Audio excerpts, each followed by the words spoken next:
அரசியலுக்கு வர்றதுக்கு அவங்களுக்கு விருப்பம் இருக்குன்றதை தாண்டி அதுக்கு முன்னாடியே வந்து இவங்களுக்குள்ள ஒரு உரசல் வந்து நான் சொன்னேன் இல்லையா, அந்த எக்ஸ் லவரோட அந்த விஷயத்தில் வந்து இவங்களுக்குள்ள ஒரு உரசல் இருக்குது.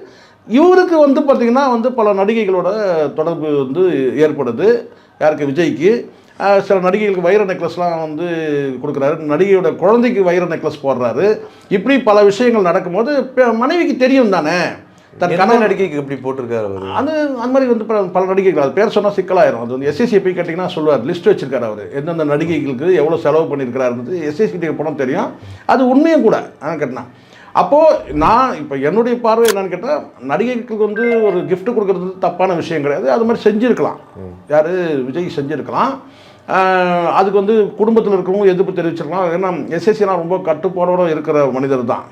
அப்படி இருக்கும்போது அவர்கிட்ட வந்து இந்த மாதிரியான விஷயங்கள் பல புலம்பல்கள் அவர்கிட்ட இருக்குது. நீங்கள் எடுத்து பார்த்தா தெரியும். எஸ்எஸ்சி புலம்பல்கள் நீங்கள் போட்டிங்கன்னா அதில் நிறைய வரும். தன் மகனை பற்றி எவ்வளோ புலம்பியிருக்கிறாருலாம் வரும்.